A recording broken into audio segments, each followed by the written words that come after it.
RMC, à la une des grandes gueules. Je pense que les supporters ont été patients, mais là, je pense qu'aujourd'hui, je pense que c'était prémédité quand même, parce que à la vitesse où ça s'est fait, je pense qu'ils avaient prémédité leur coup. C'est pas ça qui va faire que les joueurs joueront mieux ou qu'on gagnera des matchs, quoi. Un acte de révolte, de désespoir de la part des supporters. Ça fait plusieurs semaines qu'on dit qu'on est à bout, qu'on en a marre, qu'on réclame une réaction de la part des joueurs. Il n'y en a pas, les supporters ont réagi à leur place. Voilà, vous entendez ces supporters, paroles de supporters, mais c'est vrai que tout le monde, les amateurs de football et puis ceux qui ont regardé l'actualité, sont quand même sous le choc des images que l'on a vues samedi. Alors, si l'on en croit le témoignage de supporters, tout ça avait été prévu. Ces supporters lillois, exaspérés par les mauvais résultats de leur équipe, avaient décidé de donner une petite leçon aux joueurs du LOSC. C'était juste censé être un petit coup de pression, disait notamment l'un d'entre eux. Le problème, c'est que ces supporters ont donc envahi la pelouse du stade Pierre-Mauroy après ce match nul. Un de plus concédé à Montpellier, un partout. Et ça a dérapé puisqu'on a vu des supporters frapper leurs propres joueurs, ce qui est quand même pas banal. Ce qui a quand même fait réagir beaucoup de monde. Même la ministre des Sports, qui est relativement discrète, Laura Flessel, a trouvé cela insupportable et intolérable. Alors, que faut-il faire maintenant? Les sanctionner? Oui, mais faut-il les sanctionner durement, c'est-à-dire les interdire à vie de stade? La question est posée, mes chers grandes gueules. Surtout que le club risque d'être sanctionné aussi. C'est-à-dire, il le sera. Voilà, à ton avis, il le sera. Il le sera, il n'y a aucun doute. C'est l'application des règles. Ouais. C'est l'application des règles de la Ligue de football professionnel. Envahissement du terrain égale sanction, puisqu'il y a une responsabilité qui est une responsabilité civile du club, mais qui engage aussi l'intégrité des personnes. Là. Le club doit créer les conditions. Vous vous rappelez de l'épisode d'Amiens, cette fameuse barrière qui avait cédé. Responsabilité du club, parce qu'il faut assurer la sécurité des supporters, des spectateurs. C'est exactement la même chose. Même si le club est finalement victime de ses propres supporters, le club a d'ailleurs décidé de porter plainte. Oui, aussi. Mais il a une obligation de maintien de l'ordre, de maintien de l'ordre à l'intérieur du stade. D'empêcher l'envahissement de la pelouse. Bien sûr. Absolument. Donc il faut être intransigeant vis-à-vis du club et intransigeant vis-à-vis des supporters. Ça fait longtemps qu'on n'avait pas vu comme ça autant de violence. En deux mots, le public lillois est très connu dans le football pour être un public assez radical. C'est-à-dire que ce sont des supporters qui sont très engagés auprès du club.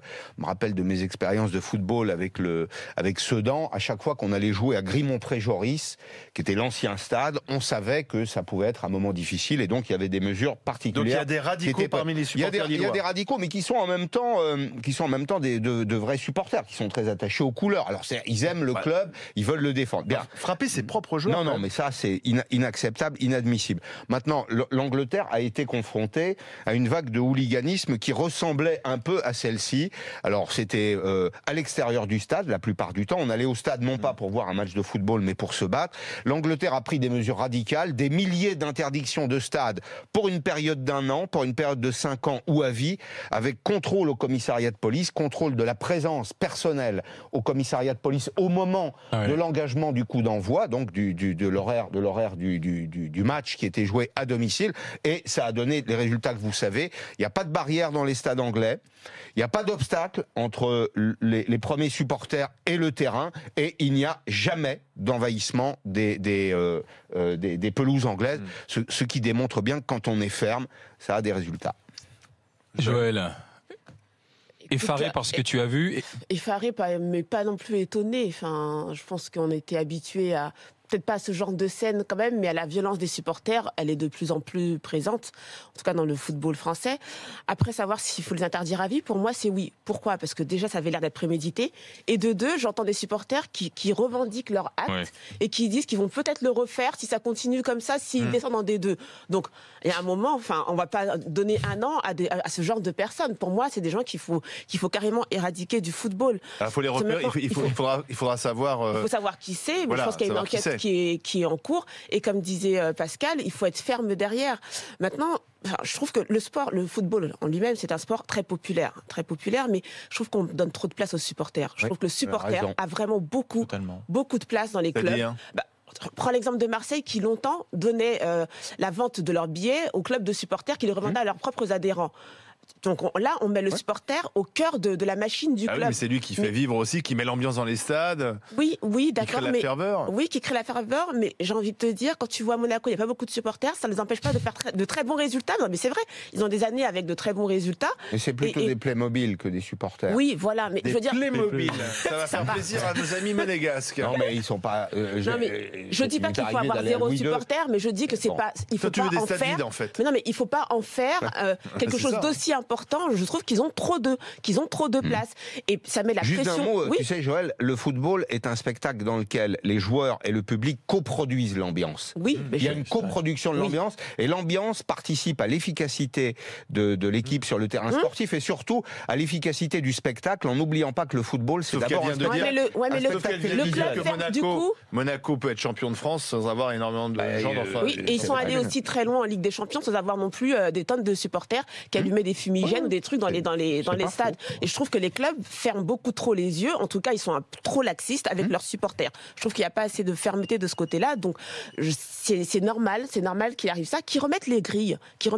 Moi, je suis désolée. Si on peut pas se comporter normalement en France, qu'on remette les grilles entre la pelouse et les supporters. Je suis désolée. C'est un point de vue. Monsieur Maxime. Au-delà de l'évidence, pour moi, évidemment, de les bannir à vie de stade, on ne va pas venir gâcher un événement populaire, etc. Sauf que ça a rarement été prononcé en France. À vie, ouais. Les interdictions à vie des stades. Non, mais attends, Exactement. Maxime, pour certains, c'est une Mais- d'aller d'aller au stade tous Peut-être, mais les je trouve week-ends. que, moi qui ai fait du sport pendant longtemps, j'ai arrêté, mais c'est à l'inverse de toutes les valeurs qu'on a pu apprendre dans le sport. C'est-à-dire, voilà, le collectif, le plaisir, la passion. Je vois pas l'intérêt d'aller voir un match ou même de participer à un match, d'aller se retrouver à un match si c'est pour au final que ça se finisse en baston, en bagarre, en coup de poing, en sang. Non, il n'y a Et aucun s'en prendre intérêt. en plus à ses propres joueurs, ça c'est quand Ensuite, même à ses propres inédit. joueurs. Je veux dire, évidemment, j'ai été supporter de certaines équipes, je suis allé voir mes équipes jouer, etc.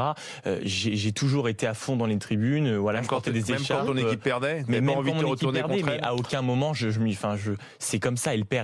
J'y allais surtout pour l'ambiance. Moi, c'est ça qui me plaisait. Et je trouve que c'est honteux de donner une telle image du sport français, surtout quand ça prend de telles proportions.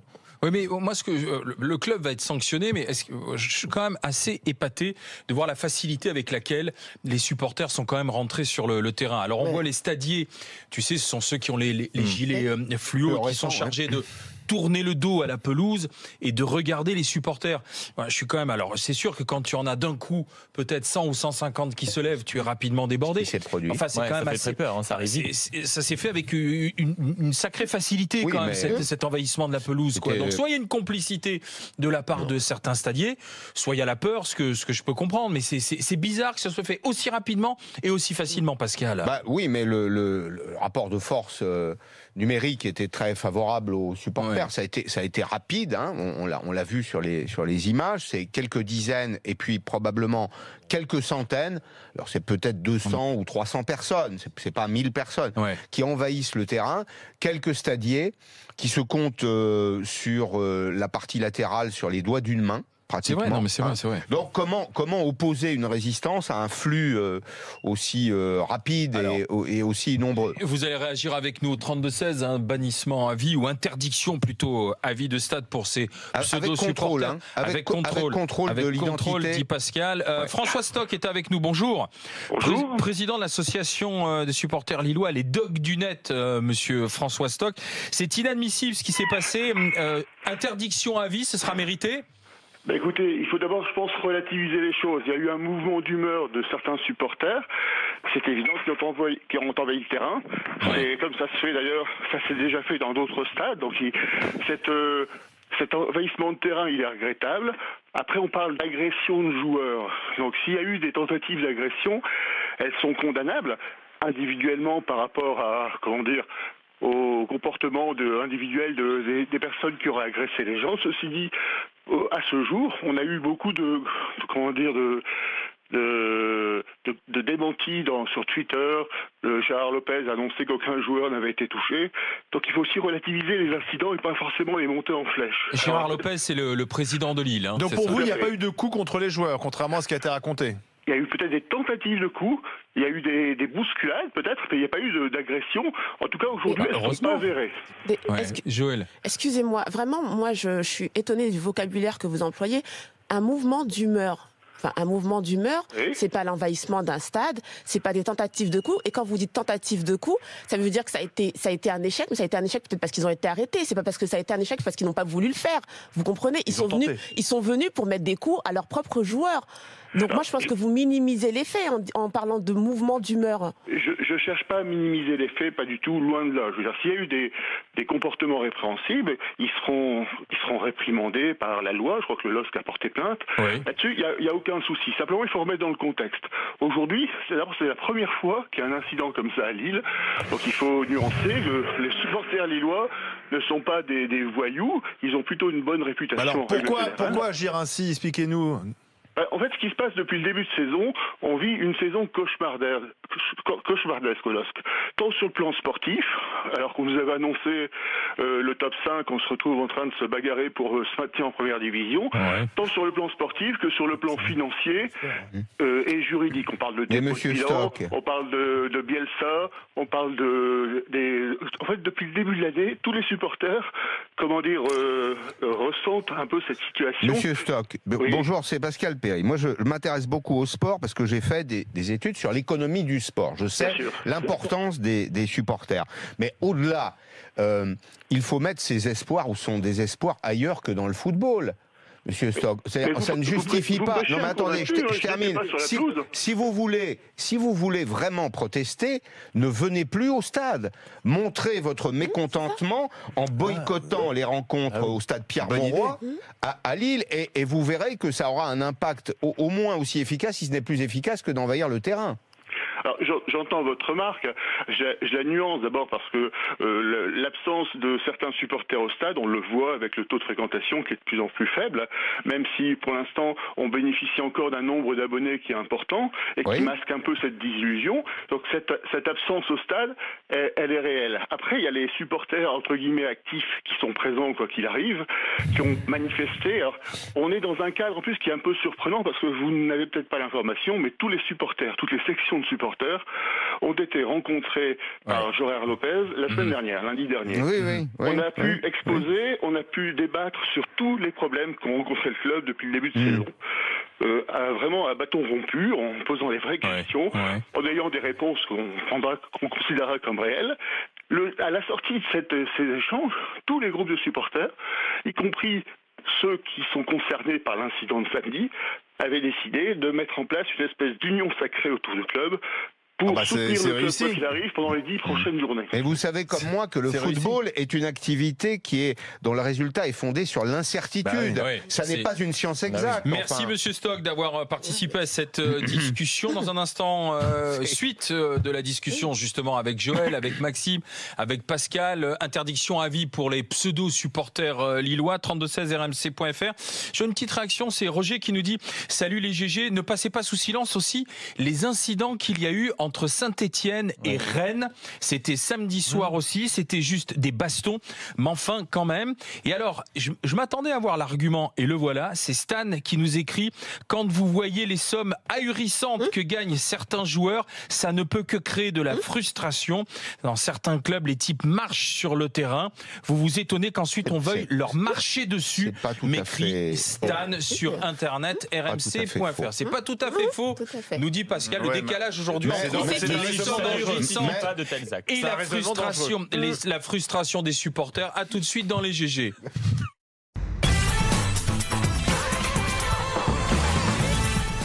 Les GG, les grandes gueules sur RMC, sur numéro 23, Pascal Perry, Maxime Niedo, Joël Dagosseri. Les supporters qui frappent leurs joueurs, est-ce qu'ils doivent être interdits à vie? Alors c'est sans appel, hein. Oui, 90% sur Twitter. Oui, 92% sur rmc.fr. Je vous lis deux réactions qui sont arrivées sur Internet. Fan de foot qui dit « Mais c'était prévu qu'ils envahissent le terrain. Ils attendaient juste le coup de sifflet l'arbitre. » Paddy qui nous dit « Quand j'entends des termes comme « Oh !» vous voyez ce que je veux dire, destinés au gardien ou à l'arbitre, qui sont aussi scandés par des enfants, qui sont avec leur père, au milieu des supporters.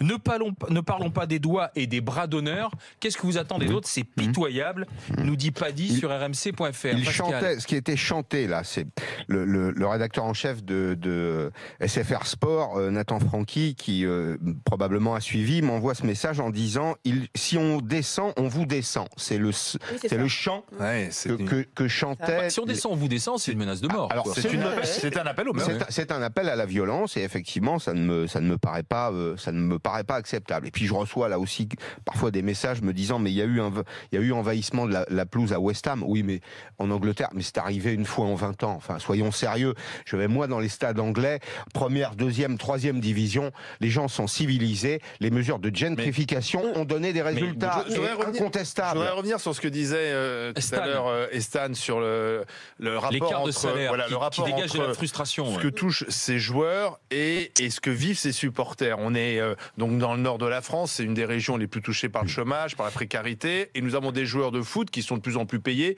pas toujours à leur juste valeur, des joueurs de foot qui sont pas forcément très liés à l'histoire du club. C'est d'ailleurs ce que se reprochent les supporters, c'est-à-dire que ce sont souvent maintenant des mercenaires.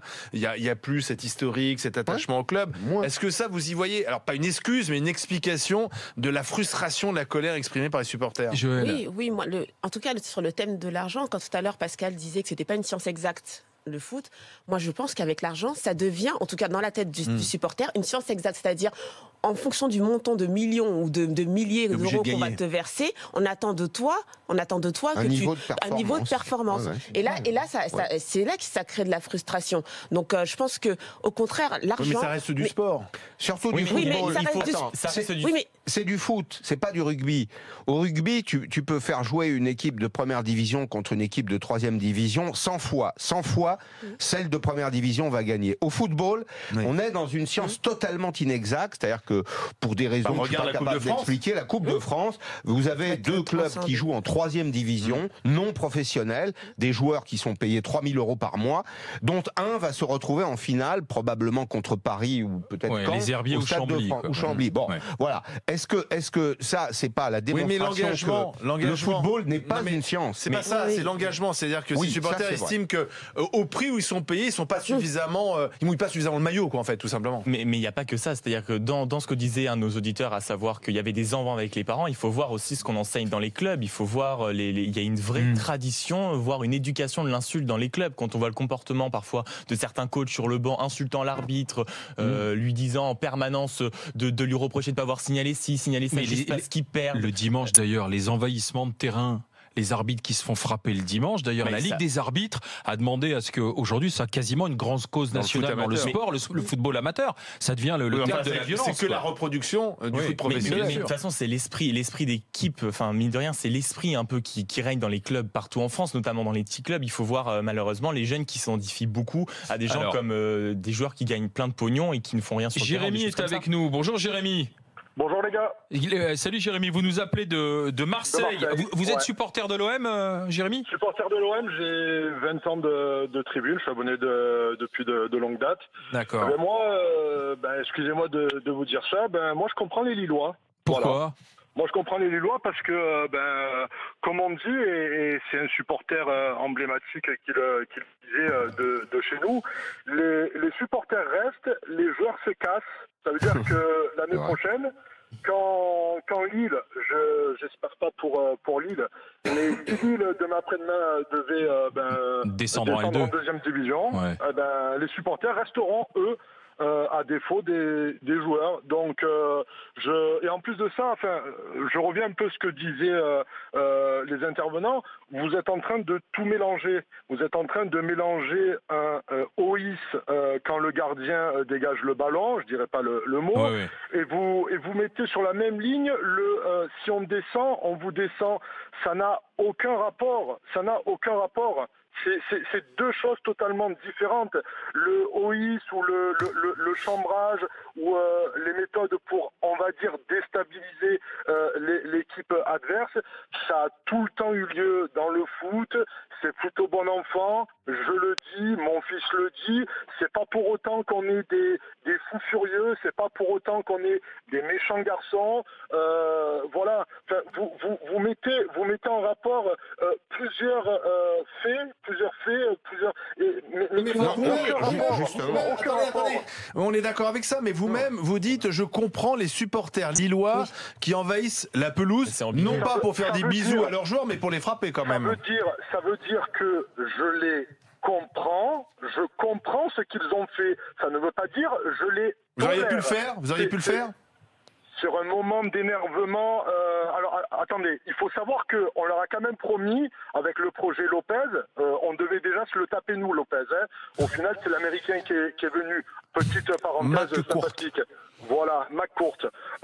Ça marche plutôt pas mal d'ailleurs. Voilà, d'ailleurs, il fait du bon boulot. On a vu ça au Parc des Princes. C'est surtout Monsieur Hérault qui fait du bon boulot chez vous. C'est surtout Monsieur Pascal, c'est surtout Monsieur Hérault qui fait du bon boulot. Ouais, enfin, le pognon, c'est McCourt. On est d'accord. Voilà. Mais ça suffit pas, le pognon. Mais Pascal Lopez, Gérard Lopez avait promis aux supporters lillois d'être dans le top 5, de jouer les premières places.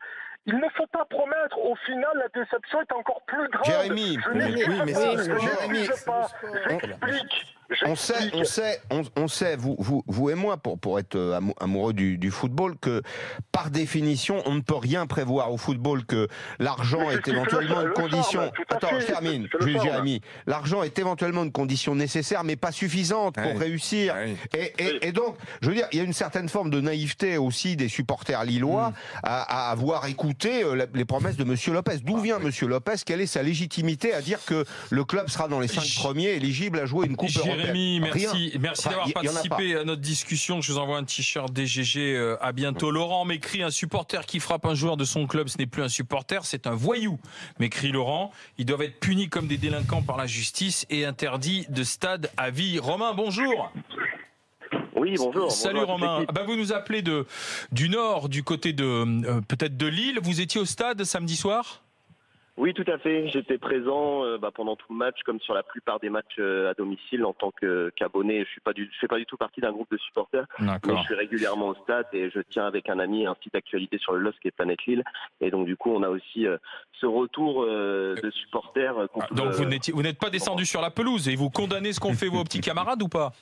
Alors, on va essayer de faire attention aux mots, parce que c'est hyper important, surtout quand on est à la radio. Évidemment, moi, je condamne ce que je condamne fermement, parce que ça, je l'ai pas vu tout de suite quand on était au stade. C'est les supporters qui ont envahi le terrain pour en découdre avec les joueurs ou en découdre avec le fait d'intervenir dans la tribune présidentielle pour aller voir Gérard Lopez et puis c'est un acte de violence. Ça, je le condamne fermement et j'espère que tous les supporters derrière le font aussi. Par contre, je voudrais qu'on remette, et ça, quelques personnes que vous avez en ligne ont essayé de le faire, je voudrais qu'on remette un peu les choses dans leur contexte, qu'on explique aussi que depuis le début de la saison, les dirigeants et en particulier Gérard Lopez sont très forts dans leur discours de communication pour faire rêver les supporters et leur avoir dit au début de la saison qu'on allait jouer les 5 premiers avec un projet sportif, avec un entraîneur qui allait apporter beaucoup de choses. Et si on regarde, c'est un cauchemar complet. On a vraiment beaucoup de mal à se réveiller de ce qui se passe actuellement. Et cette frustration, le fait qu'on a l'impression aussi que ce président soit là non pas par amour du club ou par passion pour entre guillemets sauver le club, mais par argent. Je pense que cette opposition entre les supporters qui sont là par passion et d'un côté la présidence qui est là pour le pognon, si je puis me permettre. C'est mal parti, Romain, pour lui, parce que s'il descend en Ligue 2, je peux vous dire que les droits télé vont chuter de façon drastique. Il faudra remettre du compte courant. Le gros problème, vous le dites, c'est de descendre en Ligue 2, mais nous, ce qui nous fait un peu plus peur, et pourquoi, là, je comprends une réaction spontanée des supporters qui veulent aller exprimer leur mécontentement, je dis bien le mécontentement. Pas très spontané. C'était prévu. Dès le début du match, il y a quelques dizaines de supporters qui avaient prévu, en cas de mauvais résultats, d'envahir la pelouse. Mais pourquoi vouloir s'en prendre physiquement aux joueurs? Pourquoi vouloir leur péter la gueule? Passez-moi l'expression, mais c'est ça. Je pense que là, c'est l'excès de certains supporters, parce qu'on a bien vu quand même la plupart des supporters n'allaient pas directement frapper les joueurs, mais plutôt s'exprimer avec les points. Mais en disant quoi? Qu'est-ce que ça fait d'être sur la pelouse et nez à nez avec un joueur? Pour expliquer aussi que là, c'est un peu le foot et la petite LOSC. Dans 9 matchs, le LOSC disparaît. La Ligue 2, c'est une conséquence sportive. Mais derrière, ce qui va se passer, c'est comme le président derrière est embêté, qu'il a fait des crédits importants, c'est que le club va mourir. Donc on va se retrouver avec un club historique chez nous, en tant que supporter, qui n'existera plus. Donc en fait, c'est ça aussi qui est très compliqué qu'on veut exprimer. c'est que dans 9 matchs, pour nous, le club n'existe plus. C'est une question de survie ou de mort. Vous l'avez aidé, là. Vous nous dites. Merci Romain de ce témoignage. Lille a survécu à la Ligue 2. Oui, non, mais c'est ce que j'allais dire. Il y a une vie en dehors de la Ligue 1. Non, mais il y a un moment où on place vraiment une importance considérable dans le football. Enfin, il y a des clubs qui sont descendus en Ligue 2, Marseille, Lille, de l'autre côté la Juventus, et ils reviennent en Ligue 1. Est-ce que c'est la mort de descendre en Ligue 2? Ça arrive à beaucoup de clubs qui sont revenus en Ligue 1. Il faut arrêter de me parler de mort de clubs parce qu'on descend en Ligue 2. Enfin, il y a vraiment, moi je trouve qu'on met trop de pression sur les footballeurs. Effectivement, ils gagnent de l'argent, mais on donne un rôle, je ne sais pas quel est le rôle sociétal du football, en tout cas en France, je n'arrive pas à le comparer avec l'étranger, mais soit le footballeur, il est adulé, on peut mettre Neymar sur la Tour Eiffel et tout, soit il est complètement déçu, soit il faut mais oui, il faut qu'il soit moral, il faut qu'il soit un exemple, il faut qu'il soit c'est une religion, le foot pour certains, c'est une religion. Non, mais on est en pays laïque, il faut se calmer, il n'y a aucune religion. Le stade n'est pas une cathédrale. Tu n'as pas tout à fait tort. Oui, pourtant, c'est la messe est dite à la fin d'un match. On dit aussi souvent, cher Pascal. On peut prendre des expressions qui ont trait à la religion en ce qui concerne le foot. On apprend à Sciences Po que le foot est un substitut de la guerre. Donc, si tu veux, on peut faire une longue liste des formules, des formules autour du sport. Ça n'est que du sport. Ce ne sont que des footballeurs. Et tout va bien dans un club quand le président préside, quand les joueurs jouent et quand les supporters supportent. Crois-moi. Là, c'est pas le cas. Ce qui se passe à Lille. Là, c'est Monsieur Perry, ministre des Sports. Mesdames et messieurs, supporters. J'arrive en voiture. Non, j'arrive en mobilette avec Olivier Truchot. Préparez-moi le bureau. Faut-il les interdire à vie? Ça n'a pas bougé, ça n'a pas changé. Oui, 90% sur Twitter. Oui, 92% sur rmc.fr. Dans un instant, les GG veulent savoir, est-ce que Rassemblement National, c'est le nom qui convient à l'ex-Front National? Ce changement de nom, qu'en dites-vous? 3216 rmc.fr pour être avec les grandes gueules.